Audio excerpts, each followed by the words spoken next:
शिवलिंग पर ऐसा जल भूल कर भी मत चढ़ाना। पूरा घर कंगाल हो जाएगा, घर में गरीबी आ जाएगी। कहीं आप तो नहीं कर रहे हैं ये गलती। अतः पूरी जानकारी के लिए आप इस वीडियो को अंत तक ध्यान से अवश्य देखें। और अगर आप महादेव के सच्चे भक्त हैं तो कमेंट बॉक्स में हर हर महादेव अवश्य लिखें। दोस्तों, शिव महापुराण की कथा कहती है कि जिस घर में शिवलिंग स्थापित होता है और सुबह शाम उसकी विधि विधान से पूजा अर्चना होती है, वहां स्वयं महादेव और मां पार्वती निवास करते हैं। साथ ही वह स्थान काशी तीर्थ के समान पवित्र माना जाता है। लेकिन आपको घर में शिवलिंग स्थापना के बारे में कुछ प्रमुख जानकारी होना बहुत आवश्यक है। जैसे घर के पूजा स्थल में 3 इंच या अपने अंगूठे से बड़ा शिवलिंग नहीं होना चाहिए। घर में स्थापित शिवलिंग की प्राण प्रतिष्ठा नहीं करनी चाहिए। घर में स्थापित शिवलिंग के पास नंदी और सर्प नहीं होने चाहिए, लेकिन माता पार्वती, भगवान गणेश, कार्तिकेय और त्रिशूल के साथ डमरू अवश्य ही होने चाहिए। घर में स्फटिक, पारद या नर्मदेश्वर शिवलिंग रखना सर्वश्रेष्ठ माना जाता है। लेकिन अगर आप अपने घर में शिवलिंग स्थापित करना चाहते हैं तो रोज नियम से शिवलिंग का अभिषेक और पूजा करना अनिवार्य होगा।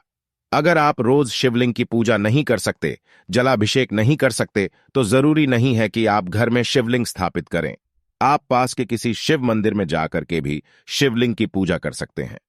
दोस्तों, सावन का महीना हिंदू धर्म में सबसे अधिक पवित्र माना जाता है, क्योंकि सावन का महीना भगवान शिव और माता पार्वती को अत्यंत प्रिय है। कहा जाता है कि इसी महीने में भगवान शिव पृथ्वी पर पधारते हैं और अपने भक्तों की मनोकामनाओं को पूर्ण करते हैं। शिव पुराण के अनुसार श्रावण मास को शिव पूजन के लिए सर्वश्रेष्ठ माना गया है। इस मास में शिव जी की पूजा करने से समस्त मनोरथ पूर्ण होते हैं और उत्तम फलों की प्राप्ति होती है। दोस्तों, भगवान शिव देवों के देव है और मां पार्वती जगत जननी आदिशक्ति हैं। शिव पार्वती के मिलन से ही इस ब्रह्मांड का निर्माण हुआ है। सावन का महीना शिव पार्वती को सबसे अधिक प्रिय है। इस महीने में भगवान शिव और माता पार्वती धरती पर प्रकट होते हैं और अपने भक्तों को आशीर्वाद देते हैं। इसलिए आप इस पवित्र सावन के महीने में शिव पार्वती की आराधना जरूर करें। दोस्तों, शिव जी तो भोलेनाथ है। वे अपने भक्तों में कभी भेदभाव नहीं करते। जो अनाथ है, जिनके माता पिता नहीं है, शिव पार्वती ही उनके माता पिता होते हैं। जो भी सच्चे हृदय से शिव पार्वती को अपना माता पिता मानता है, वो संसार के सभी दुखों से मुक्त होकर शिव पार्वती के स्थान कैलाश में जाता है। जो शिव पार्वती की पूजा करता है, उसे कभी दुख दरिद्रता का सामना नहीं करना पड़ता। दोस्तों, शिवजी को प्रसन्न करना बहुत ही आसान कार्य है। आप एक लोटा जल चढ़ाकर भी शिवजी को प्रसन्न कर सकते हैं। शिवलिंग पर सच्चे हृदय से ओम नमः शिवाय मंत्र का जाप करते हुए जल चढ़ाने से भी शिवजी तुरंत प्रसन्न हो जाते हैं। दोस्तों, शिवजी आपसे कुछ नहीं मांगते। शिवजी सदैव ही अपने भक्तों को देते रहते हैं। भक्तों की चाहे कोई भी मनोकामना हो, शिवजी उसे बस यूं ही पूरी कर देते हैं। इसी कारण से उन्हें भोलेनाथ कहा जाता है। शिवलिंग पर जल से अभिषेक करने से भगवान शिव अत्यंत प्रसन्न होते हैं। क्योंकि भगवान शिव को जल भी अत्यंत प्रिय है, तभी सावन का महीना भगवान शिव से जुड़ा हुआ है।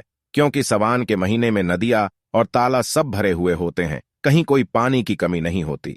ऐसा नहीं है कि सिर्फ सावन के महीने में ही हमें शिवलिंग का अभिषेक करना है। शिवलिंग का अभिषेक हमें रोज करना चाहिए।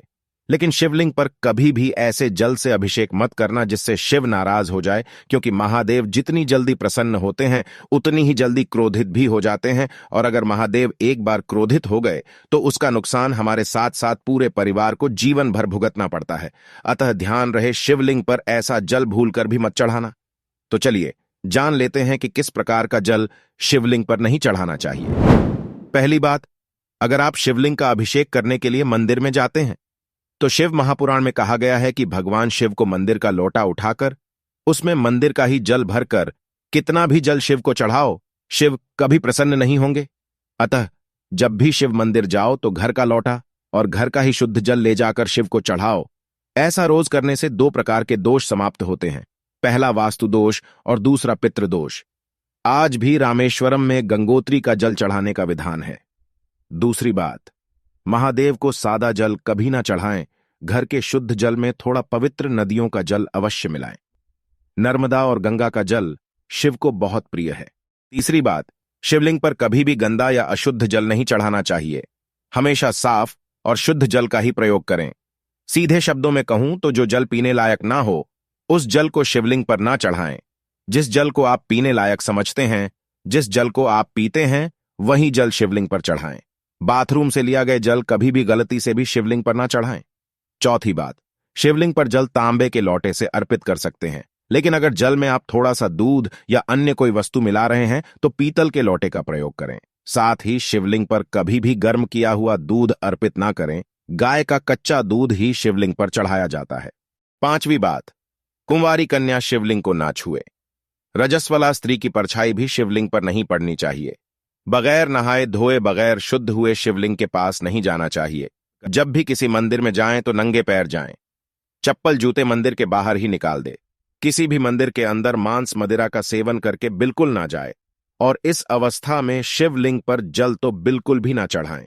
छठवीं बात, शिवलिंग पर अभिषेक करने के लिए वैसे तो प्राय लौटे का प्रयोग किया जाता है, लेकिन अगर शिवलिंग का अभिषेक गोमुखी यानी श्रृंगी द्वारा किया जाए तो शिव अत्यंत प्रसन्न होते हैं।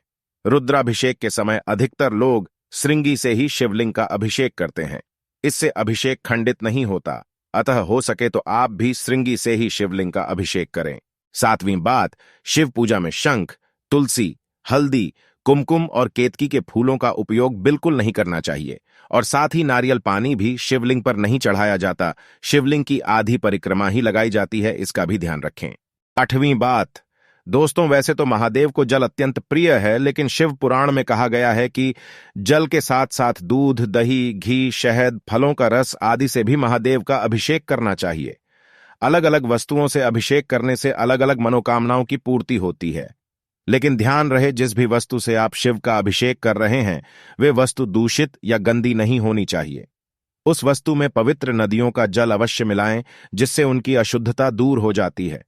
तो दोस्तों, आज इस वीडियो में इतना ही। जानकारी कैसी लगी कमेंट के माध्यम से अवश्य बताइएगा। धन्यवाद।